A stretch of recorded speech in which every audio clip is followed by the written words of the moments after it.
Hello बच्चों, चलिए प्रश्न को पढ़ते हैं। इसमें लिखा है न्यूट्रिनो परिकल्पना से पूर्व बीटा विघटन प्रक्रिया को न्यूट्रॉन जो है इस प्रकार से, यानी कि बीटा विघटन यानी प्रोटॉन और इलेक्ट्रॉन में संक्रमण समझा जाता था न्यूट्रॉन का। तो यदि यह सत्य है तो यह दर्शाइए कि यदि न्यूट्रॉन विराम में हो तो प्रोटॉन और इलेक्ट्रॉन नियत ऊर्जाओं से निकलेंगे। बच्चों यहाँ पर तो इन ऊर्जाओं का परिकलन कीजिए। प्रायोगिक रूप से इलेक्ट्रॉन की ऊर्जा का दीर्घ परास होता है बच्चों। तो यहाँ पर हमें बताना है कि अगर हमारा न्यूट्रॉन विराम में हो तो न्यूट्रॉन से टूटने पर जो प्रोटॉन इलेक्ट्रॉन बनेगा वो नियत ऊर्जाओं से निकलेंगे। तो बच्चों जब ऊर्जा नियत है तो हम उसकी गणना भी कर सकते हैं। तो इन ऊर्जाओं का परिकलन भी करना है बच्चों, ये भी हमें बताना है। परिकलन करके चलिए बच्चों इस प्रश्न की मूल अवधारणा को हम देख लेते हैं। यहाँ पर बच्चों अगर हम देखें तो अगर बच्चों कोई बाह्य बल नहीं लग रहा होता है तो निकाय में जो है कुल संवेग जो है वो संरक्षित रहता है। तो यहाँ से बच्चों अगर हम देखें कि किसी भी कण के अगर ऊर्जा ई है बच्चों या फिर गतिज ऊर्जा मान लें तो उसका संवेग p बराबर होता है बच्चों उसकी ऊर्जा इस प्रकार से, और भागे बच्चों c इस प्रकार से प्रकाश की चाल। तो ये उसकी इस प्रकार से संवेग होता है। संवेग बच्चों सदिश राशि है, उसकी दिशा भी होती है। और बच्चों आइंस्टाइन का द्रव्यमान ऊर्जा समीकरण देखें बच्चों तो उसकी जो विरामावस्था में भी उसका कुछ ऊर्जा होता है द्रव्यमान के कारण। तो ये ऊर्जा ई कितनी होती है बच्चों, अगर उसका द्रव्यमान m है तो mc का वर्ग इसके तुल्य जो है इसकी ऊर्जा होती है। तो यहाँ पर बच्चों अगर हम देखें इस प्रकार से तो किसी वस्तु में अगर हमारा बच्चों ये द्रव्यमान के कारण भी ऊर्जा होगा तो अगर उसमें संवेग है तो उसमें संवेग के कारण भी ऊर्जा होगा। तो उसकी कुल ऊर्जा अगर हम देखें किसी कण की तो इसको इस प्रकार से लिख सकते हैं ई बराबर वर्गमूल। और बच्चों द्रव्यमान के कारण विरामावस्था में द्रव्यमान के कारण जो ऊर्जा है उसका वर्ग, और धन बच्चों यहाँ से अगर हम देखें तो ऊर्जा ई बराबर हो जाएगा पीसी। तो ये पीसी का वर्ग इस प्रकार से ये हमारा कुल कुल जो है बच्चों ऊर्जा हो जाएगी कण की। चलिए बच्चों अपने प्रश्न को हल करते हैं। तो यहाँ पर बच्चों कहा जा रहा है कि जो हमारा बीटा विघटन प्रक्रिया है उसको जो है न्यूट्रिनो परिकल्पना से पूर्व जो है इस प्रकार से न्यूट्रॉन का जो है यहाँ पर ये हमारा न्यूट्रॉन है बच्चों। तो न्यूट्रॉन जो है बच्चों इस प्रकार से प्रोटॉन और इलेक्ट्रॉन में इस प्रकार से संक्रमण समझा जाता है बच्चों यहाँ पर। तो यहाँ पर कहा जा रहा है कि अगर हमारा न्यूट्रॉन जो है वो विरामावस्था में हो तो ये जो प्रोटॉन और इलेक्ट्रॉन है बच्चों ये नियत ऊर्जा से निकलेंगे बच्चों। तो इस नियत ऊर्जा का मान भी गणना करना है बच्चों इनकी ऊर्जाओं को। तो बच्चों यहाँ पर जो है ये प्रोटॉन की ऊर्जा को हम ईपी मान लेते हैं और इलेक्ट्रॉन की ऊर्जा को ई मान लेते हैं इस प्रकार से। और यहाँ पर बच्चों न्यूट्रॉन की ऊर्जा को हम En मान लेते हैं साथ में बच्चों। अगर हम न्यूट्रॉन के द्रव्यमान को Mn मान लें बच्चों इस प्रकार से, और प्रोटॉन के द्रव्यमान को Mp और इलेक्ट्रॉन को द्रव्यमान को Me से प्रदर्शित कर लेते हैं बच्चों इस प्रकार से। तो यहाँ पर बच्चों अगर हम देखें कि संवेग संरक्षण से बच्चों अगर हम देखें संवेग संरक्षण के नियम से, क्योंकि बच्चों बाह्य बल कुछ नहीं लग रहा है यहाँ पर तो हमारे निकाय का संवेग संरक्षित रहेगा बच्चों। तो संवेग संरक्षण का नियम से यहाँ पर बच्चों अगर हम देखें तो न्यूट्रॉन को कहा जा रहा है कि वो विराम में हो, यानी कि वो गति नहीं कर रहा। तो बच्चों न्यूट्रॉन का संवेग जो है वो शून्य होगा इस प्रकार से। और बाद में बच्चों हमारा प्रोटॉन और इलेक्ट्रॉन बन रहा है बच्चों, तो प्रोटॉन का संवेग इस प्रकार से पीपी मान लेते हैं और धन बच्चों इलेक्ट्रॉन का संवेग पीई मान लेते हैं। तो इस प्रकार से दोनों का जो सदिश योगफल है वो शून्य के बराबर होगा बच्चों। तो यहाँ से हम कह सकते हैं कि ये जो प्रोटॉन का संवेग है इस प्रकार से ऋण बच्चों ये इलेक्ट्रॉन के संवेग के बराबर है, यानी बच्चों दोनों के संवेगों का जो परिमाण है वो समान है और दिशाएं विपरीत हैं, इसीलिए इन दोनों का योगफल जो है परिणामी शून्य है। तो यहाँ से बच्चों अगर हम इनके परिमाण की बात करें बच्चों इस प्रकार से तो ये परिमाण जो है ये बराबर है बच्चों इस प्रकार से, और इसको जो है हम बच्चों p के बराबर मान सकते हैं इस प्रकार से इनका परिमाण दोनों का। यहाँ से बच्चों अगर हम देखें तो अब ऊर्जा संरक्षण से बच्चों अगर हम देखें तो पहले कुल कितनी ऊर्जा थी बच्चों, तो पहले हमारा केवल न्यूट्रॉन था और न्यूट्रॉन हमारा विरामावस्था में था। तो केवल उसका विरामावस्था में दिए द्रव्यमान के कारण बच्चों इस प्रकार से ऊर्जा होगा जो कि mnc के वर्ग के बराबर होगा।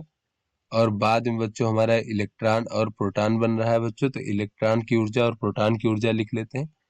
तो बच्चों ये प्रोटॉन की ऊर्जा लिख लेते हैं तो हो जाएगा mp सी के वर्ग का वर्ग बच्चों इस प्रकार से, और साथ में इसमें संवेग भी है तो इस प्रकार से पीसी, पी संवेग है तो पीसी ऊर्जा हो जाएगी बच्चों।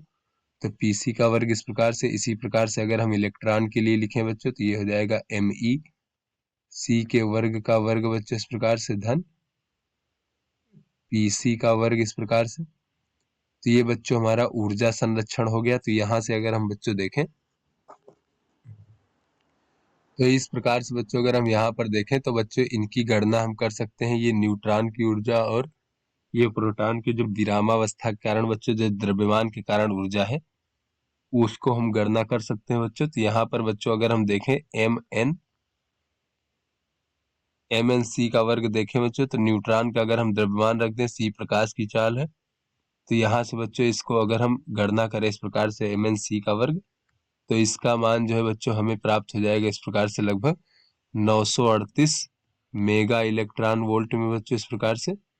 और इसी प्रकार से बच्चों हम प्रोटॉन के एमपीसी वर्ग इस ऊर्जा का भी गणना कर सकते हैं बच्चों, प्रोटॉन का द्रव्यमान और प्रकाश की चाल रख के। तो ये बच्चों हमें प्राप्त हो जाएगा इस प्रकार से 936 मेगा इलेक्ट्रॉन वोल्ट। और बच्चों अगर हम इलेक्ट्रॉन की ऊर्जा एमई सी का वर्ग ज्ञात करें बच्चों तो ये हमें प्राप्त हो जाएगा 0.51 मेगा इलेक्ट्रॉन वोल्ट इस प्रकार से बच्चों। यहाँ से अगर हम देखें बच्चों कि ये जो हमारा जो ये एमएनसी का वर्ग है बच्चों, इसका मान जो है ये बच्चों हमारे प्रोटॉन के विराम अवस्था के जो ऊर्जा है बच्चों एमपीसी का वर्ग 936 मेगा इलेक्ट्रॉन वोल्ट और ये 938, दोनों का मान लगभग समान है बच्चों। तो यहाँ से हम कह सकते हैं कि जो प्रोटॉन का जो संवेग के कारण जो ऊर्जा है बच्चों यानी पीसी का वर्ग, इसका मान जो है इसके विराम के कारण जो ऊर्जा है उसकी तुलना में बहुत कम है बच्चों। तो यहाँ से हम कह सकते हैं इस प्रकार से कि ये जो बच्चों हमारा पीसी का वर्ग है बच्चों इस प्रकार से, क्योंकि इन दोनों का मान जो है बच्चों लगभग समान है बच्चों, तो यहाँ से हम कह सकते हैं कि ये जो पीसी है बच्चों इस प्रकार से ये बहुत छोटा है किसकी तुलना में बच्चों, एमपीसी के वर्ग से। किंतु बच्चों जो पीसी है बच्चों ये हमारा इस प्रकार से अगर हम इलेक्ट्रॉन की ऊर्जा की बात करें बच्चों तो इसकी तुलना में पीसी का मान जो है ये बहुत बड़ा होगा बच्चों इस प्रकार से, क्योंकि इलेक्ट्रॉन की एमईसी का वर्ग जो ऊर्जा है इसका मान बहुत कम है बच्चों। तो यहाँ से बच्चों हम कह सकते हैं इस प्रकार से। तो इन दोनों से अगर हम बच्चों देखें अपने इस समीकरण से तो यहाँ पर बच्चों ये हो जाएगा एम एन सी का वर्ग बराबर, और बच्चों जब ये एम पी सी का वर्ग जो है बहुत बड़ा है पीसी की तुलना में बच्चों तो उसको हम छोड़ देंगे बच्चों उसकी तुलना में, क्योंकि बहुत कम मान को जोड़ने पर कोई फर्क नहीं पड़ेगा बच्चों। तो ये इस प्रकार से हो जाएगा एम पी सी का वर्ग और पीसी को नगण्य मान लेंगे। और यहाँ पर इस पद में बच्चों अगर हम देखें तो इस पद में ये हमारा जो है बच्चों एमईसी का वर्ग जो है ये बहुत छोटा है पीसी की तुलना में, तो यहाँ पर एमईसी का वर्ग जो है वो हमारा बच्चों नगण्य हो जाएगा। तो यहाँ पर बच्चों ये पीसी बचेगा इस प्रकार से। यहाँ से बच्चों अगर हम लगभग देखें तो ये इस प्रकार से हो जाएगा। तो ये पीसी का अगर हम मान देखें बच्चों तो पीसी बराबर हो जाएगा एमएनसी का वर्ग माइनस एमपीसी का वर्ग। तो बच्चों इसका मान हमने ज्ञात किया है 938 मेगा इलेक्ट्रॉन वोल्ट और एमपीसी का मान बच्चों 936 मेगा इलेक्ट्रॉन वोल्ट। तो इस प्रकार से ये पीसी का मान लगभग बच्चों हमें प्राप्त हो जाएगा इस प्रकार से 2 मेगा इलेक्ट्रॉन वोल्ट। तो बच्चों ये पीसी का मान रख करके अब हम प्रोटॉन की ऊर्जा और इलेक्ट्रॉन की ऊर्जा ज्ञात कर सकते हैं बच्चों। यहाँ पर बच्चों जैसा कि हमने देखा था कि प्रोटॉन की ऊर्जा जो है जैसा कि इसमें कहा गया था कि यहाँ पर बच्चों अगर न्यूट्रॉन हमारा विराम अवस्था में है तो प्रोटॉन और इलेक्ट्रॉन नियत ऊर्जाओं से निकलेंगे और इन ऊर्जाओं का परिकलन कीजिए। तो यहाँ पर बच्चों यहाँ पर देखें प्रोटॉन की ऊर्जा ईपी बराबर हो जाएगा वर्गमूल एमपीसी के वर्ग का वर्ग और धन बच्चों पीसी का वर्ग इस प्रकार से। तो यहाँ पर बच्चों अगर हम देखें तो ये एमपी सी का वर्ग जो है ये इसका मान जो है ये 936 है बच्चों, तो 936 का वर्ग और धन बच्चों 2 का वर्ग। तो बच्चों 936 का वर्ग करेंगे तो ये बहुत बड़ी संख्या हो जाएगी बच्चों, और बहुत बड़ी संख्या के सामने अगर हम 2 का वर्ग 4 जोड़ेंगे बच्चों तो उसका कोई लगभग मान में कोई परिवर्तन नहीं होगा बच्चों। तो इसका मान लगभग 936 मेगा इलेक्ट्रॉन वोल्ट ही रहेगा इस प्रकार से। अब चलिए बच्चों हम इलेक्ट्रॉन की ऊर्जा देख लेते हैं। तो ये हो जाएगा वर्गमूल एम ई सी का वर्ग बच्चों इस प्रकार से धन पीसी का वर्ग तो यहाँ से बच्चों अगर हम देखें तो ये ज्ञात किया हमने 0.51 मेगा इलेक्ट्रॉन वोल्ट का वर्ग और धन बच्चों 2 का वर्ग। तो इस प्रकार से इसको अगर हम देखें बच्चों तो ये हमारा इलेक्ट्रॉन की ऊर्जा प्राप्त हो जाएगी 2.06 मेगा इलेक्ट्रॉन वोल्ट। इस प्रकार से बच्चों तो ये हमारी इलेक्ट्रॉन की ऊर्जा और प्रोटॉन की ऊर्जा नियत है। तो ये हमें ज्ञात हो गया बच्चों। तो आशा करते हैं आपको समझ में आ गया होगा। धन्यवाद।